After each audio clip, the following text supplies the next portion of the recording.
Bugün biz düzbucaqlı üçbucaqdan istifadə edərək trigonometrik eyniliklərin isbatını göstərəcəyik. Gördüyümüz kimi bir düzbucaqlı üçbucaq çəkmişik. Katetləri A və B-dir. Hipotenuzu S-yə bərabərdir və iti bucağında bir alfa ilə işarə etmişik. Birinci trigonometrik eyniyimiz sinüs kvadratı alfa üstəgəlsin kosinüs kvadratı alfa bərabərdir 1-dir. Bəs nə üçün belə götürülür? Alfa bucağının sinüsünü yazaq. Sinüs alfa bərabərdir. Sinüs alfa qarşı katetin hipotenuza olan nisbətidir. Yəni yazarıq A bölünsün S. Eyni bucağın kosinüsünə baxsaq, kosinüs alfa bitişik katetin hipotenuza olan nisbətidir. Yəni kosinüs alfa bərabərdir B bölünsün S. İndi gətirib bizə verilmiş eynilikdə yerinə yazaq. Sinüs kvadratı alfa olduğu üçün A-nın kvadratı bölünsün C-nin kvadratı üstə gəlinsin. Kosinüs kvadratı alfa olduğuna görə B kvadratı böl C kvadratı bərabərdir. Ortaq məxrəc olduğuna görə məxrəc olduğu kimi qalacaq. Sürətləri toplayıb sürətdə yazırıq. A kvadratı plus B-nin kvadratı. Pifaqor teoremindən əsasən bilirik ki, katetlərin kvadratları cəmi bizə hipotenuzun kvadratını verir. Ona görə bunun yerinə bir C kvadratı yaza bilərəm. Məxrəc də C kvadratıdır. Deməli, bunlar ixtisar getdikdə 1 qalır. Yəni, həqiqətən də görürük ki, sinüs kvadratı alfanın üzərinə kosinüs kvadratı alfa gəlsək, o bizə 1 verəcək. İndi ikinci eyniliyin doğruluğunu yoxlayaq. Sinüs alfa, alfa bucağına görə sinüs alfa A bölünsün S-yə bərabərdir. Kosinüs alfa isə bitişiyin hipotenuza, yəni B bölünsün S-yə. Gətirib burada yerinə qoysaq, A bölünsün S, B bölünsün S. Və baxırıq alfa bucağının tangensi bizə nəyi verirdi?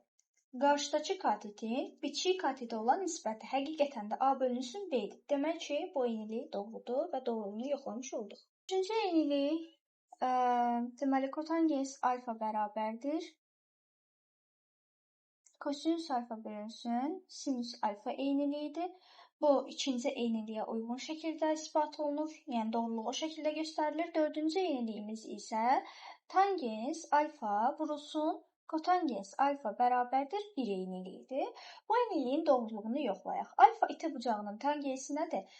Qarşı katetin bitişik kateti olan nisbəti, yəni A bölünsün B vurulsun. Kotangens alfa isə bitişik katetin qarşı kateti olan nisbətidir. Yəni B bölünsün A. Bu da bərabərdir. B-lər ixtisar oldu, A-lar ixtisar oldu və geridə 1 qaldı. Daha sonra 5-ci eyniliyimiz 1 plus tangens kvadratı alfa bərabərdir 1 bölünsün kosinüs kvadratı alfadır. Bu eyniliyin doğruluğunu yoxlamaq üçün birinci eyniliyimizə baxırıq. Sinüs kvadratı alfa plus kosinüs kvadratı alfa bərabərdir 1 eyniliyi. Bu eyniliyin hər bir tərəfini bölək kosinüs kvadratı alfaya. Yazırıq. Sinüs kvadratı alfa bölünsün kosinüs kvadratı alfa üstə gəlsin. Kosinüs kvadratı alfa bölünsün kosinüs kvadratı alfa bərabərdir 1 bölünsün kosinüs kvadratı alfa. Sinüs kvadratı alfanı kosinüs kvadratı alfaya böldükdə. Bilirik ki, sinüs alfanı kosinüs alfaya böləndə tangens alfa alınır. Deməli, kvadratları da böldükdə olacaq.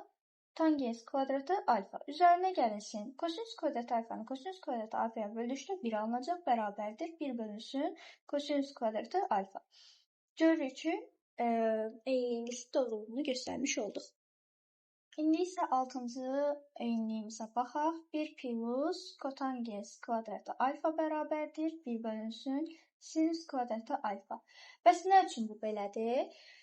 Yenə birinci eyniliyimizdən istifadə edirik. Sinüs kvadratı alfa plus kosinüs kvadratı alfa bərabərdir 1. Bu eyniliyin hər bir tərəfini bölək sinüs kvadratı alfaya. Deməli, bölürük. Sinüs kvadratı alfa bölünsün sinüs kvadratı alfa. Üzərinə gəlinsin. Kosinüs kvadratı alfa bölünsün sinüs kvadratı alfa və 1 bölünsün sinüs kvadratı alfa.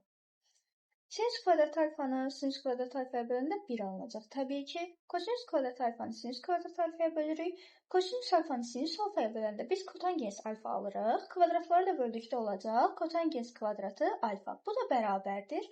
Olduğu kimi köçürdürük. 1 bölünsün sinüs kvadratı alfa. Buradan da bizim 6-cı eyniliyimizin doğruluğu göstərildi.